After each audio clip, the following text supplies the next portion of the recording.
আজকে সন্ধ্যায় সরস্বতীর সংসারে এই যে ঝালমুড়ি বানাচ্ছি বাড়ির সবার জন্য। সেটাই দেখুন, এই যে মুড়ি নিয়েছি, এটা ছোলা আর মটর ভিজা আছে, এখানে আছে বাদাম ভাজা, এইখানে আছে দুভাজি, এখানে আছে কাগজি লেবু, কাঁচা লঙ্কা, টমেটো, নারকেল কুচি, শসা কুচি, পেঁয়াজ কুচি, আর এখানে আছে আচার তেল। এই হচ্ছে ঝালমুড়ির উপকরণ আজকে সন্ধ্যে ঝালমুড়ি। ওগুলো মিশিয়ে মেখে নিয়ে যাবে। যে আগে ছোলা মটরটা ঢেলে দিলাম, আচার তেল দিয়ে দিলাম, এই যে বাদাম ভাজা দিয়ে দিলাম, শসা কুচি, পেঁয়াজ কুচি, কাঁচা লঙ্কা কুচি, নারকেল কুচি, টমেটো কুচি,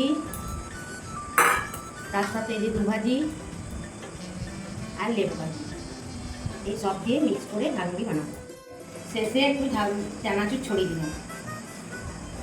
এবারে ভালো করে আরেকবার মাখিয়ে নিলাম। এই যে আমাদের তৈরি হয়ে গেছে স্পেশাল ঝালমুড়ি।